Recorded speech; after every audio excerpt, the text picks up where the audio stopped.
Hi guys, I just wanted to do a quick video on the benefits of fructose. Now, if you followed any of my videos to date, you'll see that I slate dietary fructose when it's in its refined crystalline form. And this is largely because fructose is one of the drivers of obesity. It's one of the drivers of Western lifestyle disease. And this relates to the way that fructose is a metabolic poison when it's in its refined crystalline state.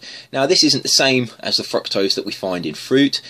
Chemically, the fructose is the same, but when we find the fructose in fruit, we find it contained within a watery medium, which dilutes the fructose down, so the concentration is much lower. And we also find it contained within fibrous cell walls, and those fibrous cell walls inhibit the absorption rate, and that means the fructose is much more slowly absorbed from fruit.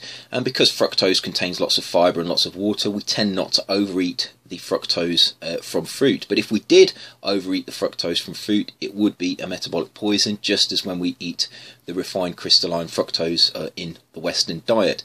And this is exemplified by when we look at fruit juice. Fruit juice is fruit with the fibre removed, with the sugars concentrated to some extent, and increasingly fruit juice is being shown to have the same detrimental effects as soft drinks containing fructose and other sugary products that are known to cause insulin resistance.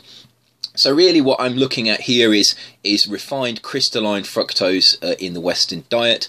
That means fructose. It also includes sucrose, because sucrose, remember, is a disaccharide that is made up of a glucose molecule and a fructose molecule.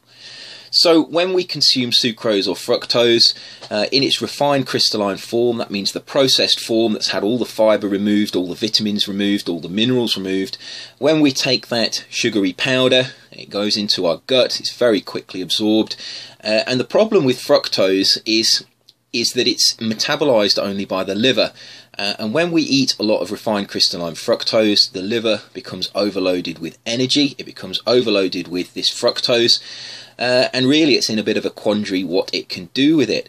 Under normal circumstances, it might want to replete the glycogen levels within the liver. However, if we eat a lot of fructose and the glycogen stores are already replete, there's only one real thing it can do with the fructose, and that's convert it into fatty acids. Now, fructose to a certain extent is converted to fatty acids, and it also stimulates the de novo lipogenesis pathway, which means that other carbohydrates also pass down that pathway and are converted into fatty acids. So the end product of eating too much fructose, which includes sucrose, is that we produce lots of fatty acids from our liver, and those fatty acids, if we're not using them as energy, using them up for our physical activity, they start to accumulate in our tissues, particularly in our organs, particularly the liver and the viscera of the abdomen, and also in our skeletal muscle. And it's that accumulation of fatty acids that may be the cause of insulin resistance, because those lipids they're thought to interfere with the insulin signal cascade, and that might be what causes insulin resistance. So generally, I've slated fructose, refined crystalline fructose, and it doesn't really have a place in a healthy diet. However, there is an exception, and I just wanted to talk about the benefits of fructose for a certain group of people. Now, the metabolic effects of fructose that normally are detrimental can actually be used for a particular reason, and that's following athletic training.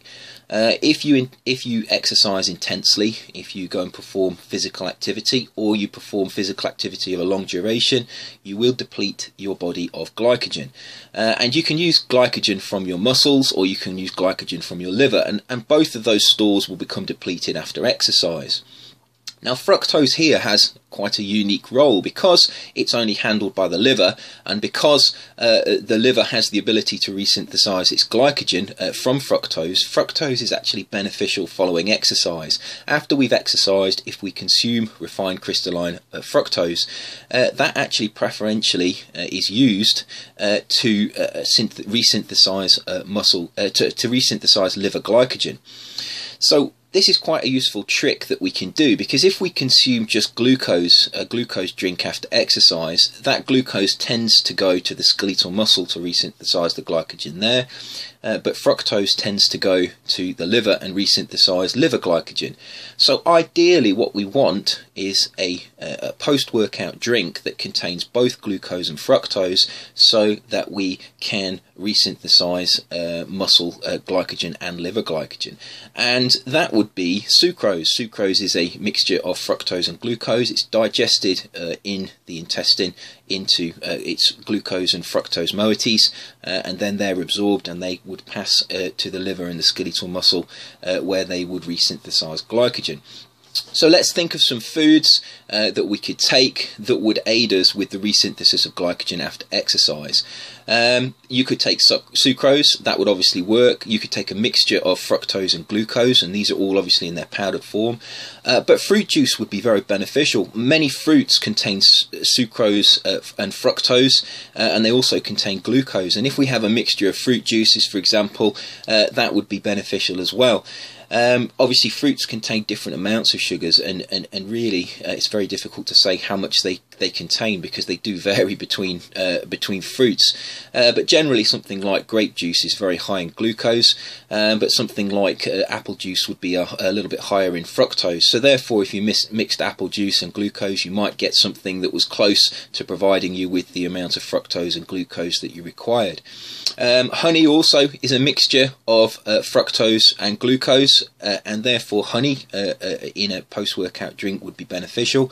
So all of these foods, really, if we overconsume them normally when we're sedentary, they cause metabolic problems. But if we consume them after we've done physical activity, they're actually beneficial because they help resynthesize muscle glycogen. Now the last question is, why do we need to resynthesize muscle glycogen so quickly? Well, muscle glycogen, if we resynthesize muscle glycogen quickly, we're preparing ourselves for the next bout of exercise. The more quickly we can replenish our energy stores, the more quickly we can cause protein synthesis in our bodies after we've exercised, the more quickly we can perform exercise again. If we delay that process, we delay our recovery, and if we delay our recovery, we delay the next bout of exercise, which means that we can't train so intensely or for such long duration so soon, and that's obviously, for an athlete, that's a big problem. So think about fructose as a metabolic poison, but think about the metabolic pathway that it undertakes as actually being beneficial following exercise. And if we use that metabolic pathway to be able to resynthesize glycogen in the liver, and we combine it with glucose in a drink to be able to resynthesize muscle glycogen as well, we've actually got a useful tool there. And obviously after exercise you'd obviously want to take some protein as well, but really people overemphasize the protein following exercise.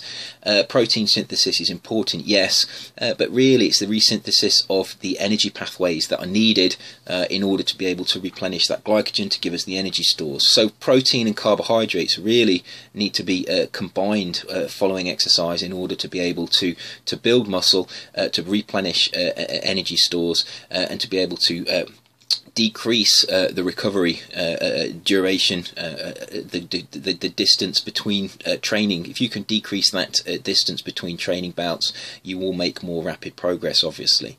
So I hope that was interesting. If you have any comments on fructose or anything else, if you want any particular topics to be discussed, if you have any questions for me, please leave them in the comments box below, and as always I will try to get back to you as soon as possible. I'll see you next time for another video soon.